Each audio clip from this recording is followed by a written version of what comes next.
अगर आप दिन भर की थकान के बाद सुकून भरी नींद पाना चाहते हैं, लेकिन आंखों में अभी भी नींद नहीं आ रही, तो ये प्यारी सी जादुई कहानी सिर्फ आपके लिए है। बस धीरे से अपनी आंखें बंद कर लीजिए, फोन को अपने पास रख दीजिए और खुद को इस शांत सपनों भरी दुनिया में खो जाने दीजिए। तो चलिए एक सुकून भरी कहानी की शुरुआत करते हैं। बहुत समय पहले 7 आसमानों और 9 समंदरों के पार एक रहस्यमयी दुनिया थी, अलौकिका। ये दुनिया साधारण नहीं थी। वहां के जंगल रात में चमकते थे, नदियां चांदी की तरह बहती थी और पहाड़ों के ऊपर उड़ते हुए द्वीप तैरते रहते थे। उस दुनिया में इंसान, जादूगर, परियां, नागवंशी और छाया योद्धा एक साथ रहते थे।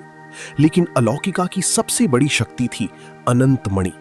कहा जाता था कि जिसके पास ये मणि होगी वो समय और भाग्य दोनों को बदल सकता है। अलौकिका के बीचों बीच एक विशाल राज्य था, सूर्यगढ़।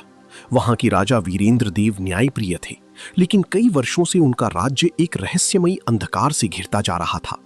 हर रात आसमान में काले बादल छा जाते और दूर पहाड़ों से किसी राक्षसी गर्जना की आवाज सुनाई देती। उसी राज्य के एक छोटे से गांव में एक 17 वर्ष का लड़का रहता था, आरव। वो साधारण किसान का बेटा था, लेकिन उसकी आंखों में हमेशा एक अजीब चमक रहती थी। गांव के लोग कहते थे कि आरव की जन्म वाली रात आसमान में नीले रंग का तारा टूटा था। एक दिन आरव जंगल में लकड़ियां लेने गया। चलते चलते वो जंगल के उस हिस्से में पहुंच गया जहां कोई जाने की हिम्मत नहीं करता था। वहां हवा ठंडी हो गई और पेड़ों से नीली रोशनी निकलने लगी। अचानक उसी जमीन के नीचे से किसी के रोने की आवाज सुनाई दी। डरते डरते उसने झाड़ियों को हटाया। वहां मिट्टी में आधा दबा हुआ एक पुराना सुनहरा दरवाजा था और उस दरवाजे के अंदर से कोई धीमी आवाज में कह रहा था, मुझे मुक्त करो, वरना अलौकिका नष्ट हो जाएगी। आरव के हाथ कांपने लगे। उसने कभी ऐसा रहस्यमयी दरवाजा नहीं देखा था। जंगल में चारों तरफ सन्नाटा छा गया। हवा रुक गई और पेड़ों की नीली चमक और तेज हो गई। वो धीरे धीरे उस सुनहरे दरवाजे के पास गया। दरवाजे पर अजीब चिन्ह बने हुए थे जो हल्की लाल रोशनी में चमक रहे थे। जैसे ही आरव ने दरवाजे को छुआ, उसकी हथेली में जलन होने लगी। अचानक उसकी हथेली पर एक चमकता हुआ निशान उभर आया, बिल्कुल वही चिन्ह जो दरवाजे पर बना था। तभी अंदर से फिर आवाज आई, तुम चुने गए हो, जल्दी करो। आरव घबरा गया। उसने पूरी ताकत से दरवाजे को खींचा, लेकिन वो नहीं खुला। तभी उसके पीछे झाड़ियों में सरसराहट हुई। उसने पलटकर देखा तो काले लबादे पहने 3 रहस्यमयी आदमी खड़े थे। उनकी आंखें लाल अंगारों की तरह चमक रही थीं। उनमें से एक भारी आवाज में बोला, आखिरकार हमें चाबी मिल गई। आरव कुछ समझ पाता उससे पहले उन लोगों ने अपनी हथेलियां आसमान की ओर उठाई। अचानक काली धुएं जैसी जंजीरें हवा में बनी और आरव की ओर बढ़ने लगी। डर के मारे आरव पीछे हट गया। तभी उसकी हथेली का निशान चमक उठा। तेज नीली रोशनी निकली और उन काली जंजीरों को राख बना दिया। तीनों रहस्यमयी आदमी घबरा गए। ये असंभव है, उनमें से एक चिल्लाया। अचानक जमीन कांपने लगी। सुनहरे दरवाजे के बीचों बीच एक दरार उभरी और उसके अंदर से नीली रोशनी का भयंकर विस्फोट हुआ। रोशनी इतनी तेज थी कि आरव की आंखें बंद हो गईं। कुछ पल बाद जब उसने आंखें खोली तो वो जंगल में नहीं था। वो एक विशाल रहस्यमयी दुनिया में खड़ा था, जहां आसमान बैंगनी था, पेड़ चांदी के बने थे और दूर आसमान में विशाल ड्रैगन उड़ रहे थे। तभी उसके पीछे किसी लड़की की आवाज आई, तो भविष्यवाणी सच थी, तुम आखिर आ ही गए। आरव तेजी से पीछे मुड़ा। उसके सामने लगभग उसकी ही उम्र की एक रहस्यमयी लड़की खड़ी थी।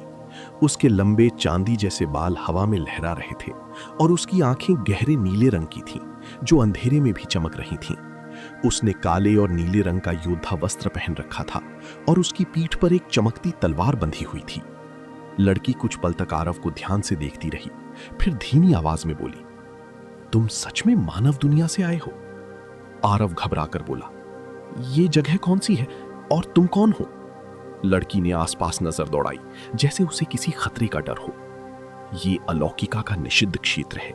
यहां आम लोगों का आना मना है और अगर छाया सेना को पता चल गया कि तुम यहां हो तो वे तुम्हें जिंदा नहीं छोड़ेंगे। छाया सेना? आरव ने हैरानी से पूछा।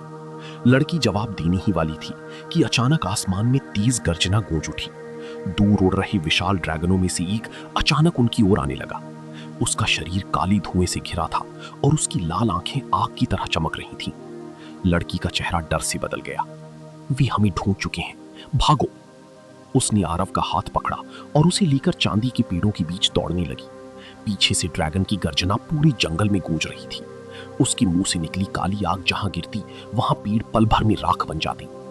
दौड़ती दौड़ती वे एक विशाल चट्टान के पास पहुंची। लड़की ने अपनी हथेली चट्टान पर रखी। अचानक चट्टान दो हिस्सों में बट गई और अंदर एक गुप्त रास्ता दिखाई दिया। दोनों जल्दी से अंदर घुस गए। जैसे ही वे भीतर पहुंची, चट्टान फिर बंद हो गई। बाहर ड्रैगन की भयंकर दहाड़ सुनाई दी रही। गुफा के अंदर हल्की नीली रोशनी फैल रही थी। दीवारों पर जादुई चिन्ह बने थे जो धीरे धीरे चमक रहे थे। बाहर ड्रैगन की दहाड़ अब भी सुनाई दे रही थी, लेकिन गुफा के भीतर अजीब सी शांति थी। आरव ने मायरा की ओर देखा। छाया राजा कौन है? मायरा कुछ पल चुप रही। उसकी आंखों में दर्द साफ दिखाई दे रहा था। हजारों साल पहले अलौकिका पर एक शक्तिशाली राजा राज करता था। उसका नाम था कालसुर। शुरुआत में वो अच्छा शासक था, लेकिन जब उसे अनंत मणि की शक्ति मिली तो उसका दिल अंधकार से भर गया। वो अमर बनना चाहता था, पूरी दुनिया का मालिक बनना चाहता था। मायरा धीरे धीरे आगे बढ़ी और दीवार पर बने एक चित्र की ओर इशारा किया। चित्र में एक विशाल काले सिंहासन पर बैठा डरावना राजा दिखाई दे रहा था, जिसकी आंखों से लाल आग निकल रही थी। कालसुर ने अपनी आत्मा को अंधकार में बदल दिया और छाया राजा बन गया। उसने पूरे अलौकिका पर हमला कर दिया। जिसने भी उसका विरोध किया वो या तो मारा गया या उसकी छाया सेना में शामिल कर लिया गया। आरव ध्यान से सब सुन रहा था। लेकिन मायरा बोली, एक भविष्यवाणी हुई थी। कहा गया था कि मानव दुनिया से एक लड़का आएगा जिसके हाथ पर प्रकाश का चिन्ह होगा। वही अनंत मणि को जागृत कर सकता है और छाया राजा का अंत करेगा। आरव अचानक अपनी हथेली की ओर देखने लगा। वो निशान अब भी हल्का चमक रहा था। लेकिन मैं तो साधारण इंसान हूं, उसने धीमी आवाज में कहा। मायरा हल्का मुस्कुराई। साधारण इंसान? गुफा के भीतर अंधकार तेजी से फैलने लगा। वो विशाल छायादार हाथ धीरे धीरे बाहर निकल रहा था। उसकी उंगलियां तलवार जैसी नुकीली थीं और उनसे काला धुआं निकल रहा था। आरव डर के मारे पीछे हट गया। मायरा ने तुरंत अपनी चमकती तलवार निकाल ली। तलवार निकलते ही पूरी गुफा नीली रोशनी से भर गई। मेरे पीछे रहो, मायरा चिल्लाई। अचानक दीवार पूरी तरह टूट गई और उसके पीछे से एक विशाल छाया दानव बाहर आया। उसका शरीर धुएं और अंधकार से बना था और उसकी लाल आंखें अंगारों की तरह जल रही थीं। दानव गरजा, छाया राजा के आदेश से प्रकाश की वारिस को खत्म कर दो। इतना कहकर वो मायरा पर झपटा। मायरा बिजली जैसी तेजी से हवा में उछली और अपनी तलवार से वार किया। तलवार की नीली चमक दानव के शरीर से टकराई। जोरदार धमाका हुआ और दानव कुछ कदम पीछे हट गया। लेकिन अगले ही पल उसका शरीर फिर से धुएं में बदलकर जुड़ गया। ये अमर है, आरव घबराकर बोला। नहीं, मायरा बोली, इसे केवल प्रकाश की शक्ति खत्म कर सकती है। दानव अब आरव की ओर बढ़ने लगा। उसकी लाल आंखें सीधे आरव की हथेली पर बने चिन्ह को घूर रही थीं। आरव पीछे हटते हटते दीवार से टकरा गया। उसका दिल तेजी से धड़क रहा था। तभी उसकी हथेली अचानक जलने लगी। वही चमकता चिन्ह तेज रोशनी छोड़ने लगा। दानव अचानक रुक गया। नहीं, ये शक्ति फिर से जाग रही है, वो डरते हुए गरजा। आरव के शरीर के चारों ओर नीली ऊर्जा घूमने लगी। उसकी आंखों में भी हल्की नीली चमक उभर आई। अचानक उसकी हथेली से प्रकाश की एक तेज किरण निकली और सीधी गुफा में सन्नाटा छा गया। रहस्यमयी आदमी धीरे धीरे अंधेरे से बाहर आया। उसका चेहरा आधा काले नकाब से ढका हुआ था और उसके हाथ में एक लंबा चमकता हुआ दंड था जिसके ऊपर नीला क्रिस्टल लगा था। मायरा तुरंत सतर्क हो गई। उसने तलवार उसकी ओर तान दी। रुको, वो कठोर आवाज में बोली, अपना परिचय दो। रहस्यमयी आदमी हल्का मुस्कुराया। अगर मैं दुश्मन होता तो अब तक तुम दोनों मर चुके होते। उसकी आवाज शांत थी, लेकिन उसमें अजीब शक्ति थी। आरव ने धीरे से पूछा, तुम कौन हो? वो आदमी कुछ पल चुप रहा, फिर बोला, मेरा नाम आचार्य वेदांत है। मैं प्राचीन प्रकाश संघ का अंतिम रक्षक हूं। मायरा की आंखें फैल गईं।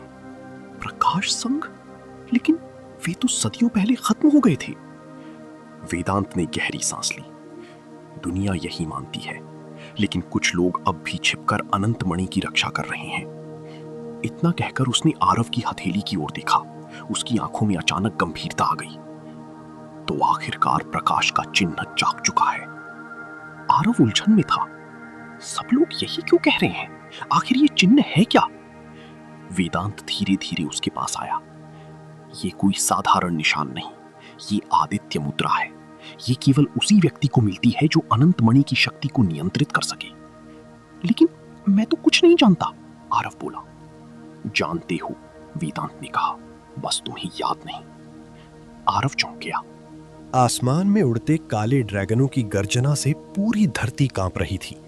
गुफा की टूटी छत से धूल और पत्थर लगातार गिर रहे थे। आरव ने ऊपर देखा तो उसका दिल डर से कांप उठा। सबसे बड़े ड्रैगन की आंखें खून जैसी लाल थीं और उसके मुंह से काला धुआं निकल रहा था। उसकी पीठ पर खड़ा कवचधारी योद्धा धीरे धीरे हवा में नीचे उतरने लगा। उसके काले कवच पर अजीब लाल चिन्ह चमक रहे थे। मायरा फुसफुसाई, ये रुद्राक्ष है, छाया राजा का सबसे खतरनाक सेनापति।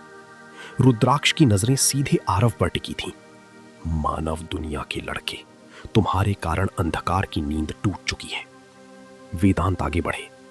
रुद्राक्ष, अगर अपनी जान प्यारी है तो यहां से लौट जाओ। रुद्राक्ष जोर से हंसा।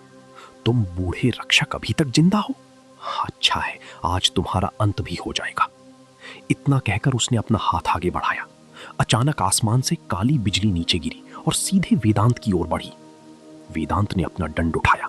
नीली रोशनी की ढाल बन गई। बिजली उससे टकराई और पूरा क्षेत्र चमक उठा। लेकिन उस टक्कर की शक्ति इतनी भयानक थी कि गुफा का आधा हिस्सा टूटकर गिर गया।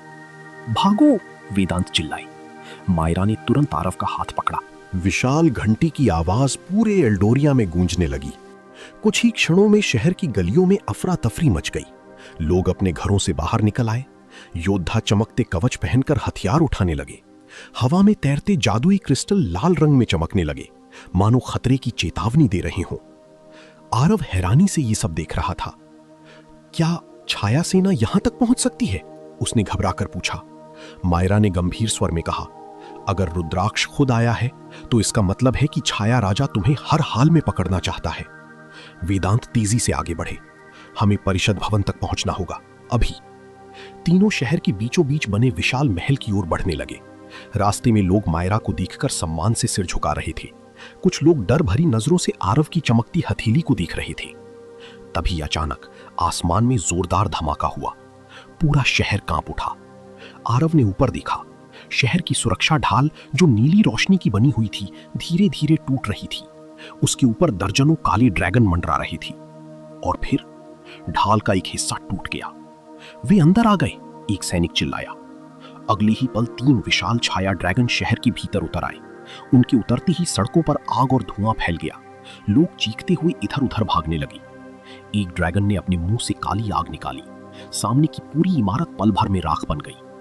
मायरा ने तलवार निकाल ली। आरव, पीछे रहना। लेकिन तभी एक छोटा बच्चा टूटती हुई इमारत के नीचे फंस गया। मां, बचाओ, वो रो रहा था। आरव का दिल कांप उठा। बिना सोचे वो उसकी ओर दौड़ पड़ा। पूरा शहर उस दृश्य को देखकर स्तब्ध रह गया। हवा में रुका हुआ विशाल पत्थर नीली ऊर्जा से चमक रहा था। आरव खुद भी समझ नहीं पा रहा था कि यह कैसे हो रहा है। बच्चा कांपते हुए उसकी ओर देखने लगा। तुम जादूगर हो? आरव कुछ बोल पाता उससे पहले उसकी हथेली की रोशनी और तेज हो गई। अचानक वो पत्थर धीरे धीरे हवा में उठा और एक तरफ जाकर गिर पड़ा। चारों ओर खड़े लोग हैरानी से फुसफुसाने लगे। प्रकाश का वारिस, भविष्यवाणी सच है। मायरा तुरंत आरव के पास पहुंची। तुम ठीक हो? आरव अभी भी सदमे में था। मुझे नहीं पता मेरे साथ क्या हो रहा है। तभी आसमान से भयानक गर्जना सुनाई दी। सबसे बड़ा छाया ड्रैगन तेजी से नीचे उतर रहा था। उसकी पीठ पर रुद्राक्ष खड़ा था। उसकी लाल आंखें गुस्से से जल रही थीं। अब छिपने का समय खत्म, वो गरजा। उसने अपनी तलवार आसमान की ओर उठाई। अचानक काले बादल घूमने लगे और उनमें से बिजली की सैकड़ों धाराएं शहर पर गिरने लगी। हर तरफ विस्फोट होने लगे। लोग डर से चीख उठे। वेदांत ने तुरंत अपना दंड उठाया। मायरा, लोगों को सुरक्षित स्थान पर ले जाओ, मैं इन्हें रोकता हूं। लेकिन आचार्य, जाओ। मायरा मजबूरी में लोगों को बाहर निकालने लगी। इधर रुद्राक्ष ने अपने ड्रैगन को सीधे आरव की ओर मोड़ दिया। ड्रैगन का विशाल मुंह खुला और उसमें काली आग जमा होने लगी। आरव डर से पीछे हटने लगा। तुम भाग नहीं सकते, रुद्राक्ष बोला। छाया राजा तुम्हारी शक्ति चाहता है। ड्रैगन ने भयंकर काली आग आरव की ओर छोड़ी। उसी क्षण वेदांत उसके सामने आ गए। उन्होंने अपना दंड जमीन पर मारा। नीली रोशनी की विशाल दीवार खड़ी हो गई। काली आग और नीली ढाल की टक्कर से पूरा शहर कांप उठा। लेकिन रुद्राक्ष मुस्कुराया। तुम बूढ़े हो चुके हो वेदांत। अचानक उसने अपनी तलवार। काली जंजीरें वेदांत के शरीर को कसती जा रही थीं। उनकी नीली शक्ति धीरे धीरे कमजोर पड़ने लगी। आसमान में मंडराते ड्रैगन जोर जोर से गरज रहे थे और एल्डोरिया की गलियां आग और धुएं से भर चुकी थीं। आरव घबराकर आगे बढ़ा। उन्हें छोड़ दो। रुद्राक्ष हंसा। अगर इतनी चिंता है तो अपनी शक्ति मुझे सौंप दो। वेदांत दर्द में भी चिल्लाए, नहीं आरव, इसकी बात मत सुनना। लेकिन तभी रुद्राक्ष ने अपनी मुट्ठी भींची। काली जंजीरें और कस गईं। वेदांत के मुंह से खून निकल आया। आरव का दिल कांप उठा। उसकी हथेली का चिन्ह फिर चमकने लगा। उसके अंदर जैसे कोई शक्ति जाग रही थी। हवा अचानक तेज हो गई। आसपास पड़े पत्थर हवा में उठने लगे। रुद्राक्ष की मुस्कान गायब हो गई। अच्छा, आखिरकार शक्ति जाग रही है। आरव की आंखों में नीली रोशनी चमकने लगी। उसके कानों में अजीब आवाजें गूंजने लगी, जैसे कोई बहुत दूर से उसे पुकार रहा हो। प्रकाश की वारिस, अपनी शक्ति को स्वीकार करो। अचानक आरव के आसपास नीली ऊर्जा का भयंकर तूफान उठ गया। जमीन कांपने लगी। शहर के ऊपर फैले काले बादल पीछे हटने लगे। रुद्राक्ष पहली बार थोड़ा घबराया। ये असंभव है। आरव ने अनजाने में अपना हाथ आगे बढ़ाया। अगले ही पल उसकी हथेली से प्रकाश की विशाल लहर निकली। धड़ाम! पूरी धरती हिल उठी। वो लहर सीधे रुद्राक्ष और उसके ड्रैगन से टकराई। ड्रैगन दर्द से गरजा और कई इमारतों को तोड़ता हुआ दूर जा गिरा। रुद्राक्ष भी हवा में उछलकर जमीन पर गिर पड़ा। उसी क्षण वेदांत को बांधने वाली काली जंजीरें टूटकर राख बन गई। चारों तरफ सन्नाटा छा गया। आरव भारी सांसें ले रहा था। उसकी आंखों की नीली चमक धीरे धीरे कम होने लगी। लेकिन तभी उसके सिर में भयंकर दर्द उठा। उसकी आंखों के सामने अचानक अजीब दृश्य चमकने लगे। एक जलता। आरव दर्द से अपना सिर पकड़कर घुटनों के बल गिर पड़ा। उसके सामने चमकते हुए दृश्य तेजी से बदलने लगे। जलते हुए महल के बीच एक औरत रो रही थी। उसकी गोद में वही छोटा बच्चा था जिसकी हथेली पर प्रकाश का चिन्ह चमक रहा था। फिर अचानक एक विशाल काले सिंहासन का दृश्य दिखाई दिया। उस सिंहासन पर बैठा था छाया राजा कालसुर। उसकी लाल आंखें सीधे आरव को घूर रही थीं। तुम लौट आए, उसकी भारी आवाज गूंजी। अचानक दृश्य टूट गया। आरव ने तेजी से आंखें खोली। वो फिर एल्डोरिया में था।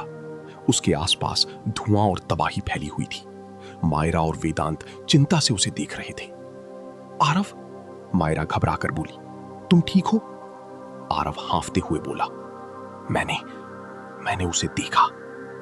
वेदांत का चेहरा गंभीर हो गया। कालसुर? आरव ने धीरे से सिर हिला दिया। इतने में दूर मलबे के बीच हलचल हुई। रुद्राक्ष धीरे धीरे उठ रहा था। उसका कवच टूट चुका था और उसके चेहरे पर गुस्सा साफ दिखाई दे रहा था। तो ये सच है, वो गुर्राया। तुम्हारी आत्मा अब भी जिंदा है। आरव चौंक गया। क्या मतलब? लेकिन रुद्राक्ष कुछ और बोल पाता उससे पहले वेदांत ने अपना दंड उठाया। नीली रोशनी की तेज लहर निकली और रुद्राक्ष पीछे हट गया। बस, वेदांत गरजे, आज के लिए इतना काफी है। रुद्राक्ष ने क्रोध से मुट्ठी भींच ली।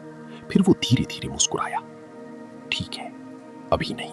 रात धीरे धीरे एल्डोरिया पर उतर चुकी थी। शहर के टूटे हुए हिस्सों में अब भी नीली आग जल रही थी। घायल लोगों का इलाज किया जा रहा था और योद्धा सुरक्षा के लिए हर जगह तैनात थे।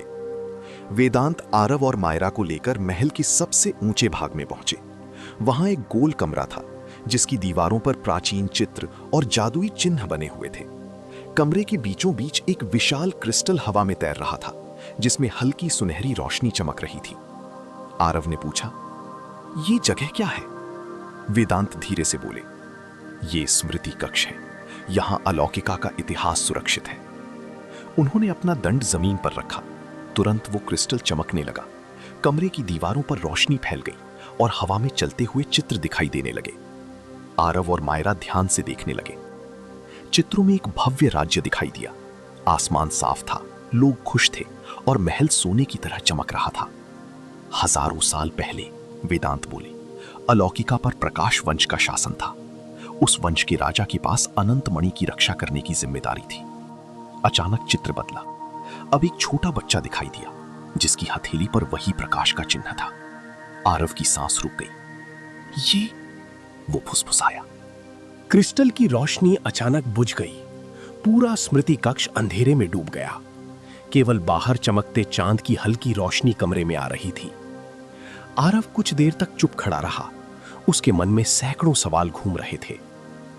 अगर मैं सच में इस दुनिया का राजकुमार हूं, उसने धीरे से कहा, तो मेरे माता पिता कहां हैं? वेदांत की आंखों में दर्द उतर आया। कालसुर के हमले वाली रात प्रकाश महल पूरी तरह नष्ट हो गया था। तुम्हारे माता पिता ने आखिरी सांस तक लड़ाई लड़ी। आरव की आंखें भर आईं। मायरा धीरे से उसके पास आई। उन्होंने तुम्हें बचाने के लिए सब कुछ कुर्बान किया। कमरे में भारी सन्नाटा छा गया। तभी अचानक महल के बाहर खतरे का विशाल शंख बज उठा। मायरा तुरंत सतर्क हो गई। फिर हमला। एक सैनिक तेजी से कमरे में घुसा। वो एल्डोरिया की दीवारें लगातार कांप रही थीं। विशाल दानव ग्रोथार हर कदम के साथ इमारतों को तोड़ता आगे बढ़ रहा था। उसकी गर्जना इतनी भयानक थी कि आसमान में उड़ते पक्षी तक जलकर नीचे गिर रहे थे। लेकिन सबकी नजरें उसकी पीठ पर खड़े उस रहस्यमयी व्यक्ति पर टिक गई थीं। उसकी सुनहरी आंखें अंधेरे में चमक रही थीं। आरव चौंक गया। इसकी आंखें आचार्य वेदांत जैसी हैं। मायरा ने तलवार कसकर पकड़ ली, लेकिन इसकी ऊर्जा अंधकार से भरी हुई है। वो अजनबी धीरे धीरे हवा में ऊपर उठा। उसके चारों ओर हरी जादुई लपटें घूमने लगी। फिर उसकी आवाज पूरे शहर में गूंजी। एल्डोरिया के लोगों, अपना अंत स्वीकार कर लो। इतना कहते ही उसने अपनी छड़ी आसमान की ओर उठाई। अचानक शहर के आसपास के जंगल जीवित होने लगे। पेड़ों की जड़ें जमीन फाड़कर बाहर आने लगी और विशाल सांपों की तरह शहर की ओर बढ़ने लगी। लोग डर से भागने लगे। इसे रोको, मायरा चिल्लाई। एल्डोरिया के योद्धा आगे बढ़े। उन्होंने चमकते तीर और जादुई भाले उस अजनबी पर फेंके, लेकिन उसकी चारों ओर बनी हरी ढाल से टकराकर सारे हथियार राख बन गए। अजनबी हल्का मुस्कुराया।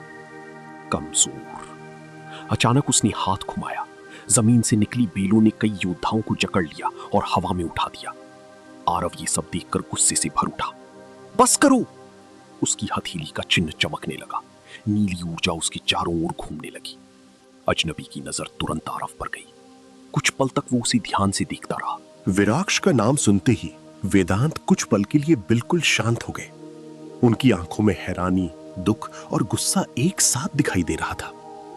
लेकिन तुम तो मर चुके थे, वेदांत धीमे स्वर में बोले। विराक्ष हंसा। उसकी हंसी में अजीब डर था। मौत मुझे छू भी नहीं सकती भाई। उसके पीछे खड़ा विशाल दानव ग्रोथार फिर गरजा। उसकी आंखों से हरी आग निकल रही थी। शहर की सड़कों पर पेड़ों की जड़ें फैल चुकी थीं और कई योद्धा उनमें फंसे हुए थे। मायरा ने तलवार उठाई। तुम छाया राजा के साथ मिल गए हो? विराक्ष की मुस्कान गायब हो गई। मैं किसी का सेवक नहीं हूं। उसने आसमान की ओर देखा। कालसुर सिर्फ इस दुनिया को अंधकार में डुबोना चाहता है, लेकिन मैं इसे बदलना चाहता हूं। मैं ऐसी दुनिया बनाऊंगा जहां मृत्यु, कमजोरी और डर का कोई अस्तित्व नहीं होगा। तुम पागल हो चुके हो, वेदांत बोले। नहीं, विराक्ष गरजा, मैं जाग चुका हूं। अचानक उसकी छड़ी से हरी बिजली निकली और सीधे वेदांत की ओर बढ़ी। वेदांत ने तुरंत अपना दंड उठाकर उसे रोका। दोनों शक्तियों की टक्कर से भयंकर विस्फोट हुआ। पूरा महल कांप उठा। इधर आरव की नजर ग्रोथार पर पड़ी। वो अब शहर के मुख्य द्वार को पूरी तरह तोड़ने वाला था। अगर इसे नहीं रोका गया तो पूरा शहर खत्म हो जाएगा, आरव बोला। मायरा ने उसकी ओर देखा। तुम क्या करने वाले हो? आरव ने अपनी चमकती हथेली को देखा। मुझे नहीं पता, लेकिन मुझे कोशिश करनी होगी। इतना आरव हवा में तैरते हुए उस काले क्रिस्टल को घूरने लगा। ग्रोथार की आंखों में गुस्सा नहीं, दर्द दिखाई दे रहा था। ऐसा लग रहा था जैसे वो किसी अदृश्य शक्ति के वश में हो। तो ये दानव असली दुश्मन नहीं है, आरव बुदबुदाया। नीचे शहर में लोग डर से सब देख रहे थे। मायरा ने ऊपर देखकर चिल्लाया, आरव सावधान। अगले ही पल ग्रोथार ने अपना विशाल हाथ उसकी ओर घुमा दिया। हवा तूफान की तरह कांप उठी। आरव तेजी से एक तरफ हटा, लेकिन उस दानव की ताकत इतनी भयानक थी कि वो दूर जाकर एक टूटी हुई मीनार से टकराया। धड़ाम, पत्थर चारों ओर बिखर गए। आरव दर्द से कराह उठा। उसकी हथेली का निशान हल्का पड़ने लगा था। उधर विराक्ष और वेदांत की लड़ाई और भयंकर होती जा रही थी। नीली और हरी ऊर्जा की टक्कर से आसमान चमक रहा था।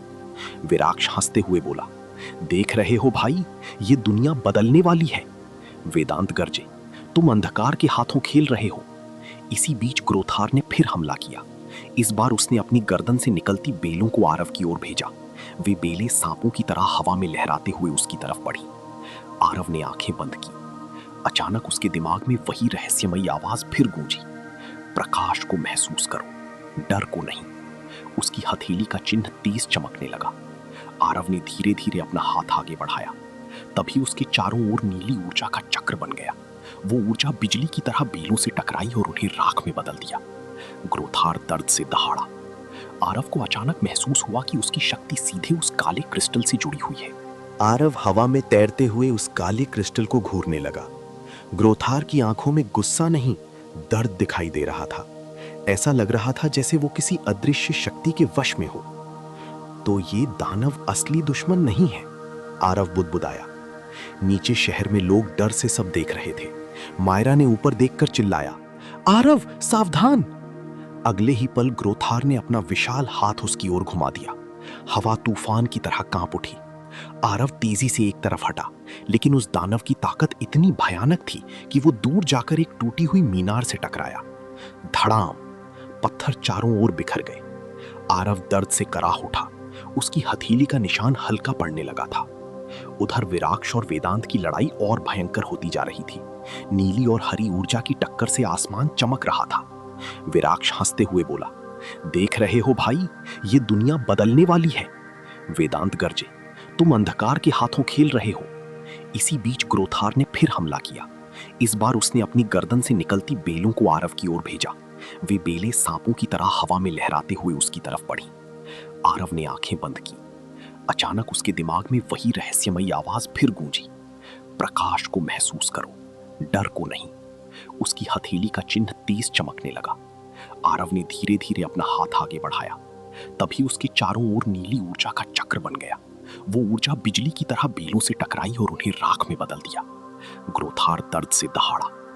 आरव को अचानक महसूस हुआ कि उसकी शक्ति सीधे उस काले क्रिस्टल से जुड़ी हुई है। काली ऊर्जा बिजली की तरह आरव की ओर बढ़ी।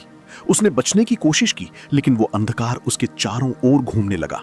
उसकी सांसें भारी होने लगी। उसे ऐसा महसूस हुआ जैसे कोई उसकी आत्मा को खींच रहा हो। कालसुर की आवाज गूंजी, तुम्हारी शक्ति प्रकाश से बनी है और प्रकाश हमेशा अंधकार में समा जाता है। आरव दर्द से चीख उठा। उसके हाथ पर बना चिन्ह कमजोर पड़ने लगा। चारों ओर फैलता अंधेरा अब उसके शरीर में घुस रहा था। तभी उसे एक धीमी आवाज सुनाई दी, आरव। वो आवाज बहुत कोमल थी। अचानक उसके सामने सुनहरी रोशनी प्रकट हुई। उस रोशनी में एक स्त्री दिखाई दी। उसने सफेद और सुनहरे वस्त्र पहने थे और उसकी आंखों में ममता भरी थी। आरव की आंखें फैल गईं। मां, स्त्री हल्का मुस्कुराई, डरो मत, प्रकाश कभी खत्म नहीं होता। कालसुर गरजा, चुप रहो। उसने और अधिक काली ऊर्जा छोड़ी, लेकिन उस स्त्री के आसपास की सुनहरी रोशनी उसे रोक रही थी। तुम्हारे अंदर वही शक्ति है, स्त्री ने कहा, जो हजारों साल पहले थी, लेकिन इस बार तुम्हें अकेले नहीं लड़ना। आरव की हथेली फिर चमकने लगी। अपने दिल की रोशनी को याद करो। अचानक आरव के मन में मायरा, वेदांत और एल्डोरिया के लोगों की तस्वीरें उभर आईं। उसे एहसास हुआ कि अब वो सिर्फ अपने लिए नहीं लड़ रहा। उसने धीरे धीरे अपनी मुट्ठी भींच ली। मैं हार नहीं मानूंगा। धड़ाम, उसकी हथेली से भयंकर नीली रोशनी फूटी। पूरा अंधकार कांप उठा। कालसुर कुछ कदम पीछे हट गया। असंभव, वो गरजा। आरव की आंखें अब पूरी तरह नीली चमक रही थीं। उसने पूरी ताकत से काले क्रिस्टल पर हाथ मारा। क्रैक! क्रिस्टल में दरारें पड़ने लगी। बाहर वास्तविक दुनिया में ग्रोथार दर्द से जोर जोर से दहाड़ रहा था। उसकी गर्दन में धंसा काला क्रिस्टल टूटने लगा। विराक्ष चौंक गया। पूरा एल्डोरिया उस रहस्यमयी आवाज से कांप उठा। प्राचीन पत्थर का विशाल द्वार जमीन के बीचों बीच खड़ा था। उस पर बने सुनहरे चिन्ह धीरे धीरे चमक रहे थे और उनसे निकलती ऊर्जा हवा में लहरों की तरह फैल रही थी। आरव की हथेली का निशान अब इतनी तेज चमक रहा था कि उसकी रोशनी दूर तक दिखाई दे रही थी। ये मुझे बुला रहा है, आरव ने धीमे स्वर में कहा। मायरा ने उसका हाथ पकड़ लिया। रुको, ये जाल भी हो सकता है। लेकिन वेदांत गंभीर स्वर में बोले, नहीं, ये वही द्वार है जिसकी रक्षा सदियों से की जा रही थी। विराक्ष की आंखों में लालच चमक उठा। आखिरकार अनंत मणि मेरे सामने है। वो तेजी से द्वार की ओर बढ़ा, लेकिन जैसे ही उसने द्वार को छूने की कोशिश की, धड़ाम! सुनहरी बिजली निकली और विराक्ष को दूर फेंक दिया। वो कई पत्थरों को तोड़ता हुआ जा गिरा। वेदांत बोले, ये द्वार केवल प्रकाश के वारिस को स्वीकार करेगा। सभी की नजरें अब आरव पर थीं। धीरे धीरे वो द्वार की ओर बढ़ने लगा। हर कदम के साथ उसकी हथेली की चमक बढ़ रही थी। जैसे ही वो द्वार के पास पहुंचा, उस पर बने चिन्ह घूमने लगे। फिर अचानक द्वार अपने आप खुलने लगा। घर अंदर से तेज सुनहरी रोशनी बाहर फैली, इतनी तेज कि कुछ पल के लिए सबको अपनी आंखें बंद करनी पड़ी। जब रोशनी थोड़ी कम हुई तो अंदर एक विशाल सीढ़ी दिखाई दी जो धरती के बहुत नीचे जा रही थी, और उन सीढ़ियों के अंत में एक चमकती हुई वस्तु हवा में तैर रही थी। वो अनंत मणि थी। उसे देखते ही पूरे वातावरण में ऊर्जा की लहर दौड़ गई। आरव मंत्रमुग्ध होकर उसे देखने लगा। तभी उसके पीछे से विराक्ष की क्रोधित आवाज गूंजी, वो शक्ति मेरी है। अनंत मणि के सामने खड़ा काला धुआं धीरे धीरे विशाल रूप लेने लगा। उसकी ऊंचाई इतनी थी कि वो पत्थर की छत को छू रहा था। लाल आंखें अंगारों की तरह जल रही थीं। आरव की सांसें रुक गईं। कालसुर! उसकी आवाज पूरे भूमिगत कक्ष में गूंज उठी। हजारों वर्षों की कैद आखिर समाप्त होने वाली है। मायरा और वेदांत भी सीढ़ियों से नीचे उतर आए। दोनों ने उस छायादार आकृति को देखकर अपने हथियार तैयार कर लिए। वेदांत गरजे, तुम अभी पूरी तरह मुक्त नहीं हुए हो। कालसुर हंसा। उसकी हंसी से पूरा कक्ष कांप उठा। लेकिन होने वाला हूं। उसकी नजर सीधे अनंत मणि पर टिक गई। बस एक आखिरी शक्ति और ये दुनिया हमेशा के लिए मेरी हो जाएगी। इतना कहते ही उसने अपने हाथ से काली ऊर्जा की लहर छोड़ी। वो सीधी अनंत मणि की ओर बढ़ी। आरव तुरंत आगे कूद पड़ा। उसकी हथेली से निकली नीली रोशनी काली ऊर्जा से टकराई। धड़ाम! ऊर्जा की भयंकर टक्कर से पूरा कक्ष हिल गया। पत्थरों की बारिश होने लगी। कालसुर कुछ पल के लिए रुक गया। फिर उसकी आंखों में क्रूर मुस्कान उभरी। अच्छा, तो तुम फिर मेरा सामना करोगे? अचानक उसके पीछे हजारों काली छायाएं उभर आईं। वे धीरे धीरे योद्धाओं के रूप में बदलने लगी। मायरा घबराकर बोली, छाया सेना! कुछ ही क्षणों में पूरा कक्ष काली योद्धाओं से भर गया। उनकी आंखें लाल थीं और हाथों में अंधकार से बने हथियार थे। विराक्ष भी नीचे उतर चुका था। उसकी नजर केवल अनंत मणि पर थी। मुझे वो शक्ति चाहिए, वो पागलों की तरह बुदबुदाया। वेदांत चिल्लाए, विराक्ष, अगर कालसुर मुक्त हो गया तो सब खत्म हो जाएगा। लेकिन विराक्ष अब किसी की नहीं सुन रहा था। उधर छाया सेना ने हमला कर दिया। मायरा बिजली जैसी तेजी से आगे बढ़ी। उसकी तलवार नीली चमक के साथ कई छाया योद्धाओं को चीरती चली गई। वेदांत ने अपना दंड घुमाया। सुनहरी ऊर्जा की लहर निकली और दर्जनों छायाएं राख बन गईं। लेकिन वे खत्म नहीं हो रही थी। हर बार नष्ट होने के बाद वे फिर अंधकार से बन जाती। आरव समझ गया, जब तक कालसुर यहां है, ये भी अमर है। तभी कालसुर धीरे धीरे उसकी ओर बढ़ा। इस बार वो गरजा, मैं तुम्हारी आत्मा को हमेशा के लिए मिटा दूं। कालसुर का विशाल छायादार शरीर धीरे धीरे आरव के सामने आकर रुक गया। उसके हर कदम से जमीन कांप रही थी। आसपास की हवा तक काली पड़ चुकी थी। आरव ने अपनी मुट्ठियां भींच ली। उसकी हथेली का चिन्ह तेज चमक रहा था, लेकिन इस बार उसे डर भी महसूस हो रहा था। कालसुर की लाल आंखें उसकी आंखों में गड़ी थीं। तुम्हें पता है, वो भारी आवाज में बोला, तुम कभी मुझे हरा नहीं सकते। मैं कोशिश किए बिना हार नहीं मानूंगा, आरव ने जवाब दिया। कालसुर हंसा। अचानक उसने अपना हाथ आगे बढ़ाया।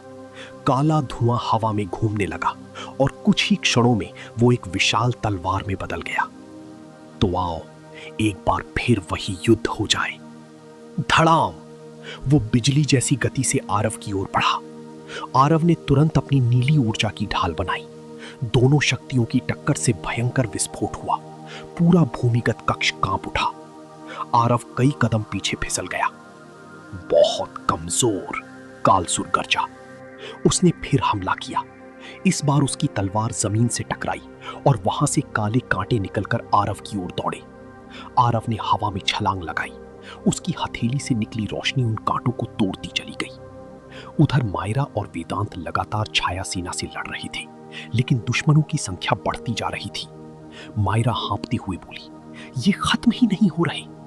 वेदांत ने अनंत मणि की ओर देखा, क्योंकि कालसुर उसकी शक्ति। प्रकाश रक्षक की सुनहरी तलवार पूरे कक्ष को रोशन कर रही थी। उसका विशाल शरीर मानो शुद्ध ऊर्जा से बना था। जैसे ही वो आगे बढ़ा, आसपास की कई छायाएं चीखते हुए राख बन गईं। विराक्ष पीछे हटते हुए गुर्राया, हटो मेरे रास्ते से। उसने अपनी हरी जादुई शक्ति प्रकाश रक्षक पर छोड़ी, लेकिन सुनहरे योद्धा ने तलवार घुमाई और पूरी ऊर्जा हवा में ही गायब हो गई। अंधकार से जन्मी शक्ति अनंत मणि को छू नहीं सकती, प्रकाश रक्षक बोला। उधर कालसुर की मुस्कान और गहरी हो गई। तुम अब भी वही गलती कर रहे हो, वो धीरे से बोला। आरव सतर्क हो गया। कौन सी गलती? कालसुर ने अपना हाथ फैलाया। अचानक पूरा भूमिगत कक्ष अंधेरे में डूब गया। फिर एक एक करके दीवारों पर दृश्य उभरने लगे। आरव ने देखा, एल्डोरिया जल रहा था, मायरा घायल पड़ी थी, वेदांत जमीन पर गिरे थे और हजारों लोग छाया सेना के सामने चीख रहे थे। नहीं, आरव घबरा कर बोला। कालसुर की आवाज हर दिशा से गूंजने लगी, तुम चाहे जितनी कोशिश कर लो, हर बार यही होगा। दृश्य बदल गया। अब आरव ने खुद को देखा। वो अनंत मणि के सामने खड़ा था और उसके हाथों से भयंकर ऊर्जा निकल रही थी। लेकिन अचानक वो ऊर्जा बेकाबू हो गई और पूरा संसार आग में डूब गया। आरव की आंखें फैल गईं। ये झूठ है। क्या सच में? कालसुर फुसफुसाया। तुम्हारी शक्ति प्रकाश है, लेकिन प्रकाश भी विनाश कर सकता है। आरव के मन में डर भरने लगा। उसकी हथेली की चमक कमजोर पड़ने लगी। तभी मायरा की आवाज सुनाई दी, आरव, उसकी बातों में मत आना। मायरा कई छाया योद्धाओं से लड़ते हुए उसकी ओर बढ़ रही थी। उसकी हाथ और कंधे पर चोट लगी थी, लेकिन उसकी आंखों में अब भी हिम्मत थी। तुम अकेले नहीं हो, वो चिल्लाई। वेदांत ने भी अपना दंड उठाकर कहा। पूरा भूमिगत कक्ष जोर जोर से कांपने लगा। दीवारों में दरारें पड़ने लगी और ऊपर से विशाल पत्थर गिरने लगे। कालसुर का शरीर अब पहले से कई गुना बड़ा हो चुका था। उसके चारों ओर घूमता अंधकार भयंकर तूफान की तरह फैल रहा था। उसकी लाल आंखें जलते सूरज जैसी चमक रही थीं। अब वो गरजा, तुम मेरी असली शक्ति देखोगे। धड़ाम! अचानक उसके शरीर से निकली काली ऊर्जा पूरे कक्ष में फैल गई। जहां जहां वो ऊर्जा पहुंची, वहां की जमीन काली पड़ने लगी। कई छाया योद्धा उस ऊर्जा को छूते ही विशाल राक्षसों में बदल गए। मायरा घबरा कर बोली, ये पहले से ज्यादा शक्तिशाली हो गए हैं। प्रकाश रक्षक आगे बढ़ा। उसकी सुनहरी तलवार चमकी और उसने एक ही वार में कई राक्षसों को काट डाला। लेकिन अगले ही पल वे फिर अंधकार से बन गए। जब तक कालसुर जीवित है, प्रकाश रक्षक बोला, अंधकार समाप्त नहीं होगा। आरव ने अनंत मणि की ओर देखा। वो अब तेजी से चमक रही थी, मानो किसी निर्णय का इंतजार कर रही हो। तभी उसके दिमाग में अचानक एक आवाज गूंजी, प्रकाश और अंधकार का युद्ध केवल शक्ति से नहीं जीता जा सकता। आरव चौंक गया। कौन? लेकिन आवाज गायब हो चुकी थी। उधर विराक्ष अब भी अनंत मणि को पाने की कोशिश कर रहा था। उसकी आंखों में पागलपन बढ़ता जा रहा था। वो शक्ति मेरी है, वो गरजा। उसने अपनी सारी जादुई शक्ति एक साथ छोड़ी। हरी बिजली सीधे प्रकाश रक्षक से टकराई। भयंकर विस्फोट हुआ। कुछ पल के लिए प्रकाश रक्षक पीछे हट गया। विराक्ष मुस्कुराया। आखिरकार वो तेजी से अनंतमणि की ओर दौड़ा, लेकिन उसी क्षण आरव उसके सामने आ गया। बस, आरव गरजा। दोनों की शक्तियां टकराईं। नीली और हरी ऊर्जा हवा में घूमने लगी। विराक्ष गुस्से से बोला, तुम नहीं समझते, इस शक्ति से मैं दुनिया बदल सकता हूं। डर और विनाश से कोई दुनिया नहीं बदलती, आरव चिल्लाया। तभी कालसुर जोर से हंसा। तुम लोग अब भी नहीं समझे। उसने अपना विशाल हाथ अनंतमणि की ओर बढ़ाया और अचानक अनंतमणि के अंदर काला धुआं भरने लगा। प्रकाश रक्षक की आंखें फैल गई। नहीं, वो मणि को भ्रष्ट कर रहा। अनंतमणि की सुनहरी चमक धीरे धीरे काली पड़ने लगी। उसके भीतर घूमती रोशनी अब अंधेरे में बदल रही थी। पूरा भूमिगत कक्ष कांप उठा। दीवारों पर बने प्राचीन चिन्ह एक एक करके बुझने लगे। प्रकाश रक्षक पहली बार घबराया दिखाई दिया। अगर मणि पूरी तरह भ्रष्ट हो गई, वो गरजा, तो पूरा अलौकिका अंधकार में डूब जाएगा। कालसुर की हंसी पूरे कक्ष में गूंज उठी। यही तो मैं चाहता हूं। उसकी काली ऊर्जा अब अनंतमणि से जुड़ चुकी थी। धीरे धीरे मणि के चारों ओर काले धुएं की परत बनने लगी। आरव ने महसूस किया कि उसकी हथेली का चिन्ह कमजोर हो रहा है, मानो अनंतमणि की रोशनी बुझने के साथ उसकी शक्ति भी खत्म हो रही हो। नहीं, वो बुदबुदाया। मायरा उसके पास आ गई। कुछ करो आरव। लेकिन आरव खुद समझ नहीं पा रहा था कि क्या करे। उसी समय उसके सामने अचानक एक चमकता दृश्य उभरा। उसने देखा वही प्राचीन योद्धा जो उसके पिछले जन्म में था, अनंतमणि के सामने खड़ा है। उस योद्धा की आवाज उसके मन में गूंजी। अनंतमणि केवल शक्ति नहीं, संतुलन है। आरव ध्यान से सुनने लगा। अंधकार को केवल नष्ट नहीं। पूरा भूमिगत कक्ष अचानक शांत हो गया। नीली और सुनहरी रोशनी धीरे धीरे बुझने लगी। अब केवल काला धुआं हवा में घूम रहा था। आरव हवा में तैर रहा था और उसकी आंखें पूरी तरह अंधेरी हो चुकी थीं। मायरा का दिल डर से कांप उठा। आरव? उसने उसकी ओर बढ़ने की कोशिश की, लेकिन अचानक आरव के शरीर से निकली भयंकर ऊर्जा ने उसे पीछे फेंक दिया। धड़ाम! वेदांत ने तुरंत अपनी जादुई ढाल बनाई। पीछे हटो! वे गरजे। उधर कालसुर कुछ पल तक चुप रहा, फिर धीरे धीरे हंसने लगा। आखिरकार उसकी आवाज गूंजी। प्रकाश अंधकार में समा गया। आरव ने धीरे धीरे अपनी आंखें खोली। अब उनमें नीली रोशनी नहीं थी, केवल गहरा अंधकार था। पूरा कक्ष कांपने लगा। अचानक उसके चारों ओर काली ऊर्जा घूमने लगी। वो ऊर्जा इतनी शक्तिशाली थी कि छाया सेना तक डरकर पीछे हटने लगी। मायरा घबराकर बोली, नहीं, ये क्या हो गया? आरव ने धीरे धीरे अपना हाथ उठाया। अगले ही पल हवा में खड़ी कई विशाल चट्टानें टूटकर राख बन गईं। वेदांत का चेहरा गंभीर हो गया। उसने अनंतमणि की दोनों शक्तियां अपने अंदर ले ली हैं। कालसुर मुस्कुराया। अब वो मेरे जैसा बन जाएगा। लेकिन तभी आरव के चेहरे पर दर्द उभरा। वो अपना सिर पकड़कर चीखने लगा। उसके अंदर दो शक्तियां टकरा रही थीं, प्रकाश और अंधकार। उसके मन में आवाजें गूंजने लगी, सब खत्म कर दो। नहीं, लोगों की रक्षा करो। अंधकार को स्वीकार करो, प्रकाश को मत छोड़ो। आरव दर्द से तड़प उठा।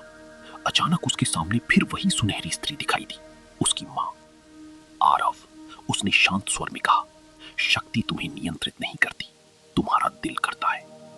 दूसरी ओर कालसुर की आवाज गूंजी, कमजोर मत बनो, सारी शक्ति अपना लो। आरव की सांसें तेज हो गई। उसकी आंखों में एक पल के लिए नीली और काली दोनों रोशनियां चमकी। फिर अचानक उसने जोर से चीख मारी। धड़ाम! उसके शरीर से निकली ऊर्जा की लहर पूरे कक्ष में फैल गई। छाया सीना पल भर में राख बन गई। कई पत्थर टूटकर गिर पड़े। यहां तक कि कालसुर भी कुछ कदम पीछे हट गया। उसकी लाल आंखों में पहली बार हैरानी दिखाई दी। ये कैसे सब? पूरा भूमिगत कक्ष ऊर्जा की लहरों से कांप रहा था। हवा ने नीली, सुनहरी और काली रोशनियां एक दूसरे से टकरा रही थीं। आरव अब भी हवा में तैर रहा था, लेकिन उसके चेहरे पर गहरी पीड़ा साफ दिखाई दे रही थी। उसकी आंखों में कभी नीली चमक उभरती तो कभी गहरा अंधकार। मायरा डर और उम्मीद के बीच उसे देख रही थी। आरव, लड़ो, तुम अंधकार नहीं हो, वेदांत ने गंभीर स्वर में कहा। उसे खुद अपने अंदर संतुलन बनाना होगा, वरना वो नष्ट हो जाएगा। कालसुर की आंखों में अब भी हैरानी थी, लेकिन धीरे धीरे उसके चेहरे पर क्रोध लौट आया। नहीं, वो गरजा, कोई भी मेरी शक्ति को नियंत्रित नहीं कर सकता। उसने अपने दोनों हाथ फैलाए, पूरा अंधकार उसके शरीर में समाने लगा। कुछ ही क्षणों में उसके पीछे विशाल काले पंख उभर आए। उसकी शक्ति पहले से कहीं ज्यादा भयानक हो चुकी थी। अगर तुम मेरी जैसे नहीं बन सकते कालसुर गरजा, तो मैं तुम्हें खत्म कर दूंगा। धड़ाम, वो बिजली जैसी गति से आरव की ओर बढ़ा। पूरे कक्ष में भयंकर विस्फोट हुआ। कालसुर की काली तलवार और आरव की ऊर्जा टकराई। दोनों की शक्तियों की टक्कर से जमीन फटने लगी। आरव पहली बार सीधे कालसुर के सामने खड़ा था। कालसुर गुर्राया, तुम्हारा दिल तुम्हारी सबसे बड़ी कमजोरी है। लेकिन इस बार आरव शांत था। उसने धीरे से कहा, नहीं, यही मेरी ताकत है। अचानक उसकी हथेली का चिन्ह फिर चमक उठा, लेकिन अब उसमें केवल नीली रोशनी नहीं थी, उसमें सुनहरी और काली ऊर्जा भी मिल चुकी थी। प्रकाश और अंधकार दोनों एक साथ। वेदांत की आंखें फैल गईं। उसने संतुलन बना लिया। कालसुर गुस्से से गरजा और उसने लगातार कई हमले किए, लेकिन आरव अब पहले जैसा नहीं था। वो हर वार को रोक रहा था। उनकी लड़ाई इतनी। विराक्ष जमीन पर गिर पड़ा और दर्द से तड़पने लगा। उसके शरीर से निकलता काला धुआं धीरे धीरे हवा में एक भयानक चेहरा बनाने लगा। वेदांत की आंखें फैल गईं। नहीं, कालसुर ने उसके अंदर अपनी छाया छोड़ रखी थी। विराक्ष चीख रहा था, इसे बाहर निकालो। लेकिन काला धुआं अब उसके पूरे शरीर में फैल चुका था। उसकी नसें काली पड़ने लगी और आंखें लाल चमकने लगी। उधर आरव और कालसुर की लड़ाई लगातार भयानक होती जा रही थी। दोनों की शक्तियों की टक्कर से पूरा भूमिगत संसार टूटने लगा था। कालसुर गरजा, तुम चाहे जितना संतुलन बना लो, अंत में अंधकार ही जीतेगा। आरव ने जवाब दिया, अंधकार तभी जीतता है जब लोग उम्मीद छोड़ दें। उसकी हथेली से निकली मिश्रित ऊर्जा ने कालसुर को पीछे धकेल दिया। लेकिन तभी विराक्ष अचानक हवा में उठ गया। उसके चारों ओर काला तूफान घूमने लगा। उसकी चीख अब सामान्य नहीं रही थी, वो किसी और की आवाज जैसी लग रही थी। बहुत वर्षों बाद वो भारी स्वर में बोला, मुझे नया शरीर मिला है। मायरा का चेहरा डर से सफेद पड़ गया। ये कालसुर की छाया है। विराक्ष की आंखें अब पूरी तरह लाल हो चुकी थीं। उसका शरीर पहले से बड़ा और विकृत होने लगा। वेदांत दुख से भर उठे, भाई।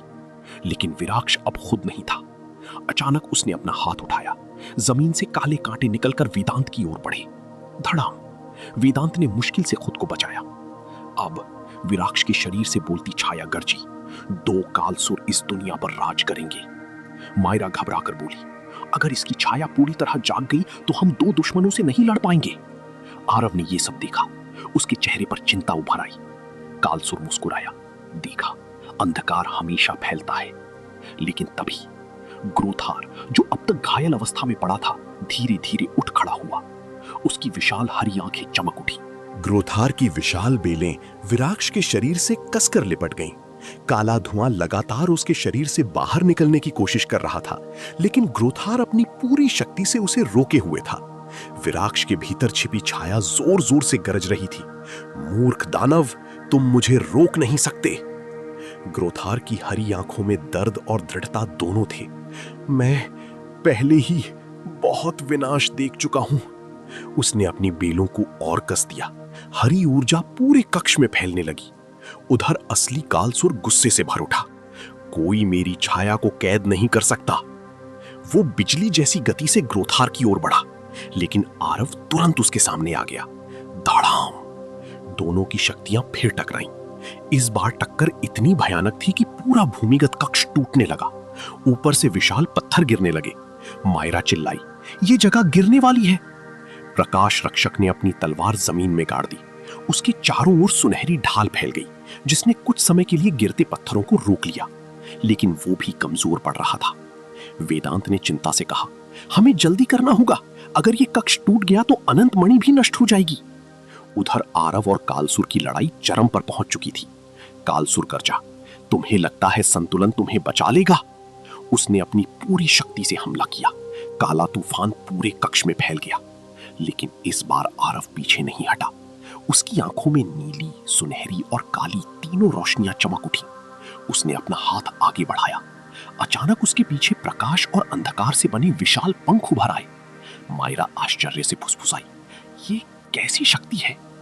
वेदांत की आंखों में उम्मीद चमकी। ये संतुलन का स्वरूप है।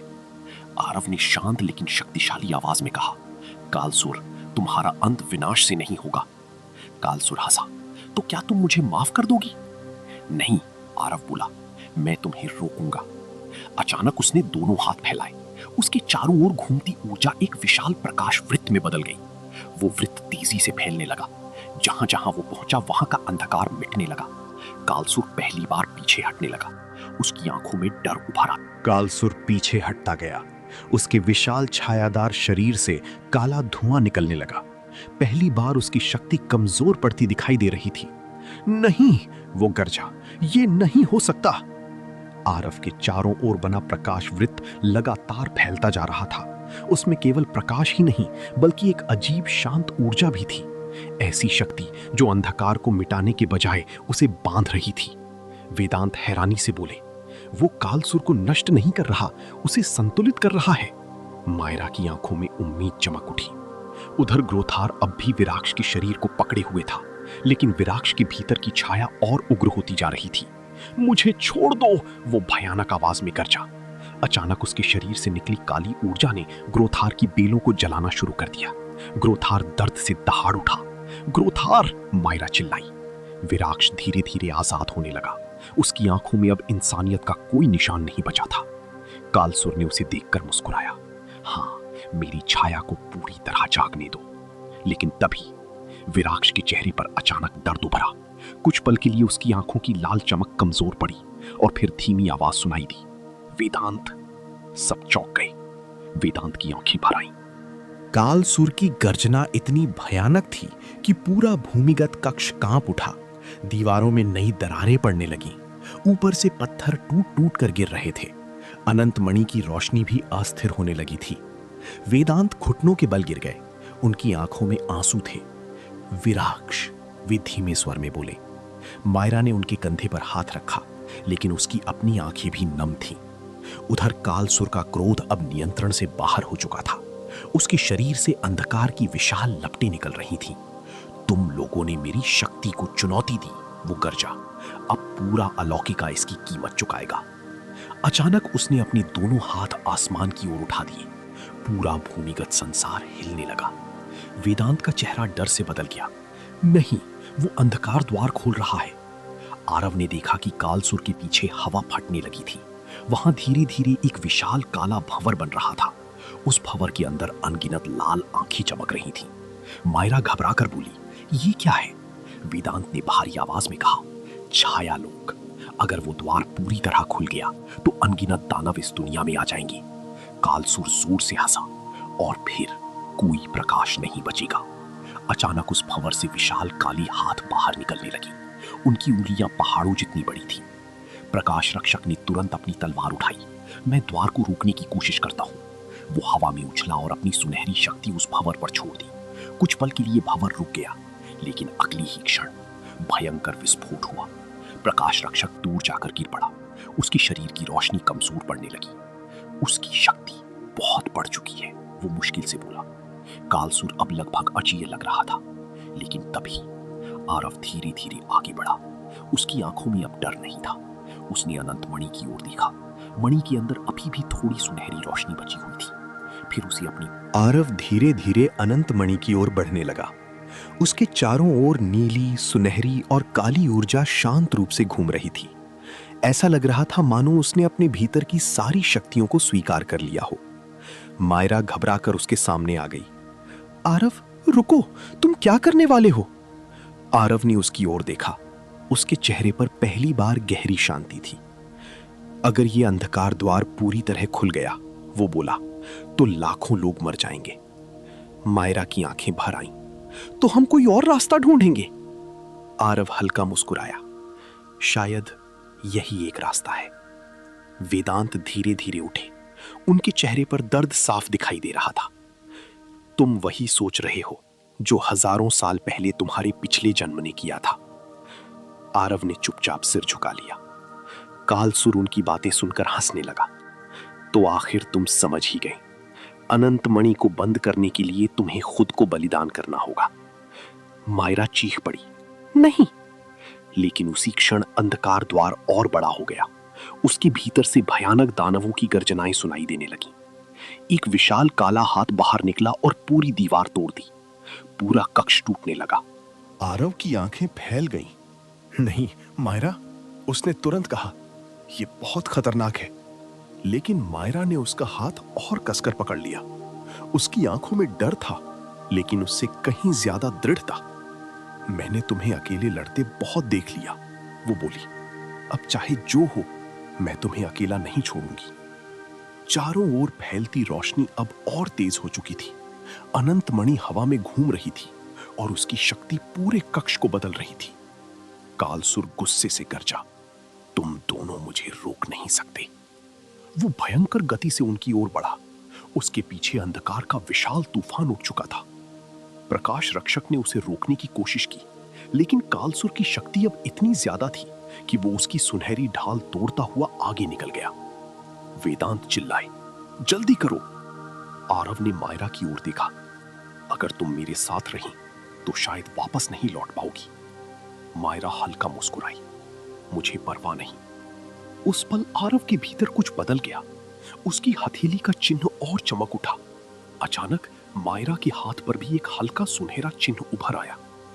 वेदांत हैरान रह गए। ये प्रकाश संबंध। प्रकाश रक्षक की आंखों में चमक उभरी।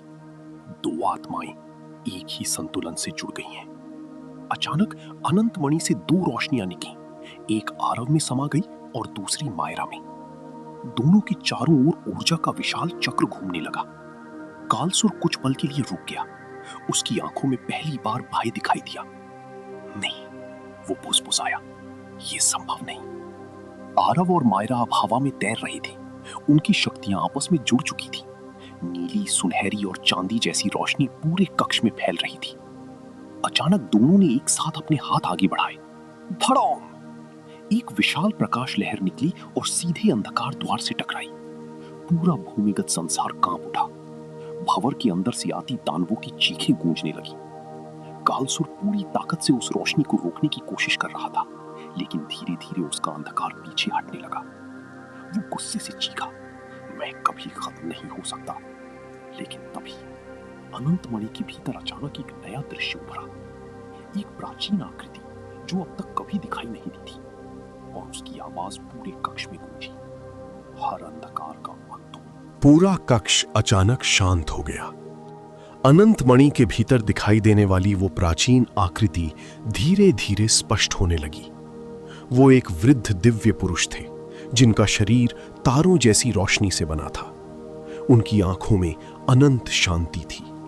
वेदांत उन्हें देखते ही घुटनों के बल बैठ गए। महागुरु आदि शरण, उन्होंने कांपती आवाज में कहा। मायरा और आरव हैरानी से उस दिव्य रूप को देखने लगे। कालसुर की आंखों में पहली बार बेचैनी साफ दिखाई दी।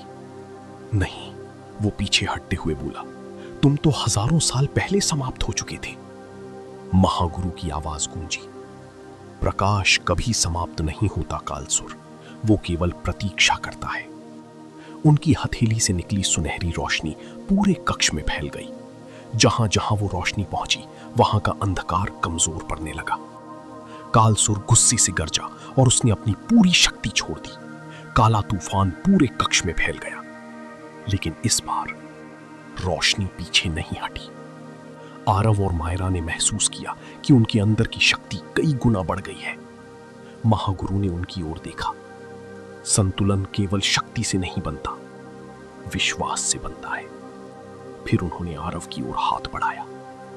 अचानक आरव के दिमाग में अनगिनत यादें चमकने लगी। उसका पिछला जन्म, प्राचीन युद्ध, अनंत मणि की रचना, सब कुछ उसे आखिरकार सच समझ आ गया। अनंत मणि किसी कालसूर धीरे धीरे पीछे हटने लगा। उसके चारों ओर घूमता अंधकार अब अस्थिर हो चुका था। उसकी लाल आंखों की चमक कमजोर पड़ रही थी। आरव उसके सामने जाकर रुक गया। पूरे कक्ष में सन्नाटा छा गया। मायरा, वेदांत, प्रकाश रक्षक सब सांस रोके ये दृश्य देख रहे थे। आरव ने शांत स्वर में कहा, तुम हमेशा इतने क्रोधित क्यों रहे कालसूर? कालसूर की आंखें अचानक भड़क उठीं। मुझे समझने की कोशिश मत करो। उसने हमला करने के लिए हाथ उठाया, लेकिन उसका हाथ कांप रहा था। आरव ने धीरे से कहा, तुम कभी ऐसे नहीं थे, है ना? कुछ क्षणों तक केवल सन्नाटा रहा। फिर अचानक कालसूर के आसपास अंधकार कांपने लगा। उसके पीछे एक धुंधला दृश्य उभरा। एक युवा राजा सुनहरे कवच में, जिसके चेहरे पर दया और साहस था। मायरा आश्चर्य से फुसफुसाई, ये कालसूर? महागुरु आदिशरण की आवाज गूंजी, अंधकार जन्म से नहीं आता। दृश्य बदलने लगा। उस युवा राजा का राज्य युद्ध में जल रहा था। लोग मर रहे थे। उसके अपने साथी उसे धोखा दे रहे थे। फिर वो अकेला खड़ा दिखाई दिया, अनंत मणि के सामने। उसकी आंखों में दर्द था। मैं अपने लोगों को बचाना चाहता था। कालसूर की भारी आवाज कांप गई। सब चौंक गए, लेकिन जितनी शक्ति मैंने ली, उतना ही अंधकार मेरे अंदर बढ़ता गया।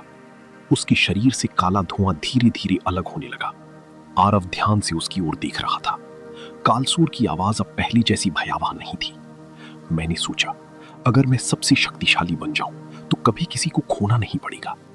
उसकी आंखों में पहली बार आंसू चमके। मायरा धीरे से बोली, तो ये सब डर की वजह से हुआ? महागुरु ने कहा, जब शक्ति भाई से जुड़ती है तब विनाश जन्म लेता है। कालसूर घुटनों के बल गिर पड़ा। उसके चारों ओर का अंधकार टूटने लगा। लेकिन तभी अनंत मणि अचानक जोर जोर से कांपने लगी। वेदांत घबरा गए। नहीं, मणि अस्थिर हो रही है। कक्ष में दरारें बढ़ने लगी। अंधकार द्वार आधा बंद होकर फिर खुलने लगा। प्रकाश रक्षक चिल्लाया, अगर अभी संतुलन नहीं बना तो मणि फट जाएगी। आरव ने तुरंत अनंत मणि की ओर देखा और तभी उसे महसूस हुआ, मणि एक अंतिम निर्णय। अनंत मणि अब तेजी से कांप रही थी। उसके भीतर सुनहरी और काली ऊर्जा आपस में टकरा रही थी। हर टक्कर के साथ पूरा भूमिगत संसार हिल जाता।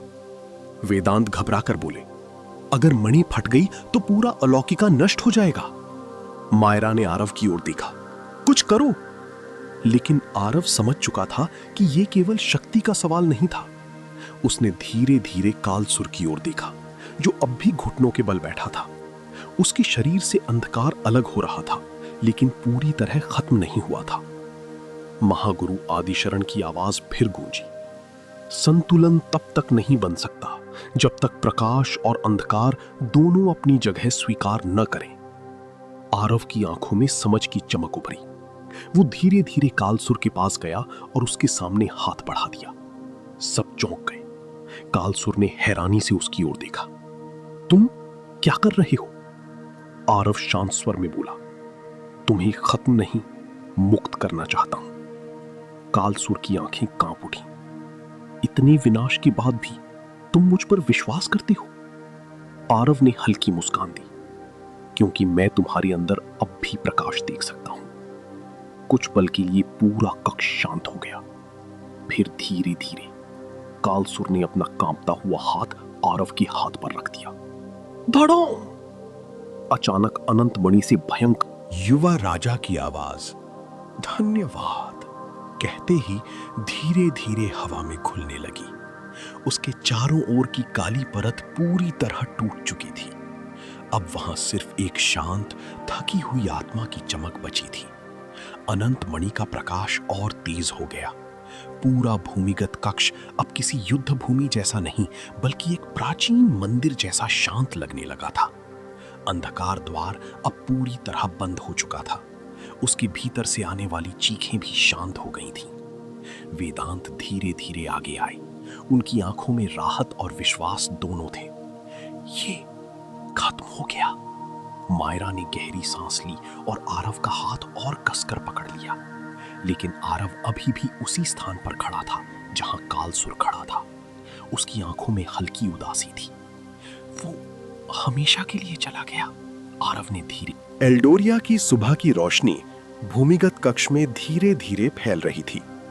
टूटी हुई दीवारों से छनकर आती सुनहरी किरणें अब उस युद्ध भूमि को किसी प्राचीन मंदिर जैसा शांत बना रही थीं। अनंत मणि अब स्थिर थी।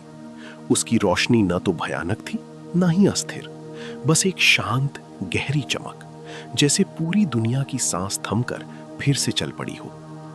महागुरु आदिशरण की आकृति अब धीरे धीरे धुंधली होने लगी। वेदांत ने सिर झुकाया।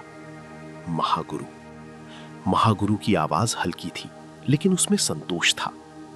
अब इस दुनिया को नए संरक्षक मिल गए हैं। और फिर उनकी रोशनी धीरे धीरे अनंत मणि में समा गई। कक्ष में पूरी तरह सन्नाटा छा गया। ग्रोथार धीरे धीरे जमीन पर बैठ गया। उसका विशाल शरीर अब शांत था। उसकी हरी आंखों में अब कोई आक्रामकता नहीं थी। आखिरकार वो भारी आवाज में बोला, जंजीर टूट गई। विराक्ष जहां गिरा था वहां अब केवल हल्की चमक बची थी। उसकी ऊर्जा पूरी तरह शांत हो चुकी थी, मानो उसने खुद को किसी गहरे सागर में खो दिया हो। मायरा ने चारों ओर देखा। सब कुछ सच में खत्म हो गया। आरव ने अनंत मणि की ओर देखा। उसकी हथेली पर अब कोई जलन नहीं थी, लेकिन एक हल्का सा प्रकाश चिन्ह अभी भी बना हुआ था, जैसे उसने अपनी शक्ति नहीं खोई, बल्कि उसे समझ लिया हो। वेदांत उसके पास आए। तुमने जो किया वो कोई साधारण कार्य नहीं था, उन्होंने धीरे से कहा। अनंत मणि में आई वो हल्की सी दरार कुछ ही पल में गायब हो गई, लेकिन उसके बाद एक अजीब सी ठंडक पूरे कक्ष में फैल गई। आरव ने हल्का सा सिर झटका। क्या किसी और ने कुछ महसूस किया? मायरा ने चारों ओर देखा। नहीं, सब शांत है। वेदांत की आंखें थोड़ी संकुचित हुईं, जैसे उनके अंदर कोई पुरानी चिंता फिर से जाग गई हो। कुछ चीजें खत्म होने के बाद भी पूरी तरह खत्म नहीं होती। ग्रोथार धीरे धीरे खड़ा हुआ। अंधकार हमेशा किसी न किसी कोने में छिप जाता है। उसकी आवाज अब डराने वाली नहीं थी, बल्कि अनुभव से भरी थी। उसी समय एल्डोरिया के ऊपर जमीन से हल्की कंपन महसूस होने लगी। दूर से घंटियों की आवाज आई, लेकिन इस बार वो चेतावनी जैसी नहीं थी, बल्कि शांति की थी। मायरा ने ऊपर की ओर देखा। शहर में सब ठीक है लगता है, लेकिन आरव का ध्यान अब भी अनंत मणि पर था। वो धीरे धीरे उसके पास गया। अब तुम सुरक्षित हो, उसने धीरे से कहा। जैसे ही उसने ये कहा, मणि की रोशनी एक बार फिर हल्की चमकी, लेकिन इस बार उसमें कोई अंधकार नहीं था। वेदांत ने राहत की सांस ली। लगता है संतुलन स्थिर हो गया है। कुछ ही क्षणों में सभी बाहर निकल आए। एल्डोरिया सच में बदल चुका था। टूटी दीवारों के बीच से पेड़ उगने लगे थे। हवा में तैरती क्रिस्टल लाइट्स फिर से जगमगा उठी थी। लोग धीरे धीरे अपने घरों से बाहर आ रहे थे। दूर पहाड़ों के पीछे दिखी वो हल्की लाल चमक एक पल में गायब हो गई, लेकिन आरव की आंखों में वो तस्वीर बस गई। उसने धीरे से मुड़कर पहाड़ों की ओर देखा। वहां कुछ है, उसने धीरे कहा। मायरा ने भी उस दिशा में देखा, लेकिन अब कुछ नजर नहीं आया। शायद रोशनी का भ्रम था, लेकिन वेदांत का चेहरा गंभीर हो गया। भ्रम नहीं, संकेत। ग्रोथार भी रुक गया। अंधकार कभी पूरी तरह खत्म नहीं होता, वो बस रूप बदलता है। एल्डोरिया में धीरे धीरे जीवन सामान्य होने लगा था, लेकिन वातावरण में एक अनकहा तनाव अभी भी बना हुआ था। अनंत मणि अब अपने स्थान पर शांत थी, लेकिन उसके चारों ओर हल्की सुनहरी रेखाएं धीरे धीरे घूम रही थीं, जैसे वो किसी चीज को रोक कर रखे हुए हो। आरव उसके सामने खड़ा था। उसने धीरे से कहा, अगर फिर से खतरा आया तो क्या हम तैयार होंगे? वेदांत ने उत्तर दिया, तैयार होना कभी पूरा नहीं होता, लेकिन जिम्मेदारी हमेशा शुरू हो जाती है। मायरा ने आरव की ओर देखा। तो अब आगे क्या? आरव ने गहरी सांस ली। अब असली दुनिया की रक्षा शुरू होती है। उसी क्षण अनंत मणि हल्की सी चमकी और फिर उसकी रोशनी में एक बहुत छोटा दृश्य उभरा। दूर किसी और दुनिया में एक और द्वार खुल रहा था, लेकिन इस बार वो अंधकार का नहीं था, वो किसी नए रहस्य का द्वार था। आरव की आंखें गंभीर हो गईं। ये कहानी अभी खत्म नहीं हुई। और धीरे धीरे एल्डोरिया की रोशनी के बीच दृश्य। एल्डोरिया की सुबह अब पूरी तरह फैल चुकी थी। टूटी हुई जमीन पर नए पेड़ उगाए थे और हवा में हल्की सुनहरी चमक तैर रही थी। युद्ध के निशान धीरे धीरे मिट रहे थे, लेकिन हर किसी के दिल में उस रात की यादें अभी भी ताजा थीं। आरव अनंत मणि के सामने अकेला खड़ा था। उसकी आंखों में अब कोई भय नहीं था, सिर्फ समझ थी। मायरा धीरे धीरे उसके पास आई। अब सच में सब खत्म हो गया? आरव ने हल्की मुस्कान दी। खत्म नहीं, संतुलन शुरू हुआ है। वेदांत और ग्रोथार पीछे खड़े थे। दोनों शांत थे लेकिन सतर्क भी। वेदांत बोले, अनंत मणि अब सुरक्षित है, लेकिन इसकी रक्षा हमेशा करनी होगी। ग्रोथार ने धीरे से सिर झुकाया। मैं इस भूमि की रक्षा करता रहूंगा। मायरा ने आरव की ओर देखा। और तुम? आरव ने अनंत मणि की ओर देखा। कुछ पल सन्नाटा रहा, फिर उसने कहा,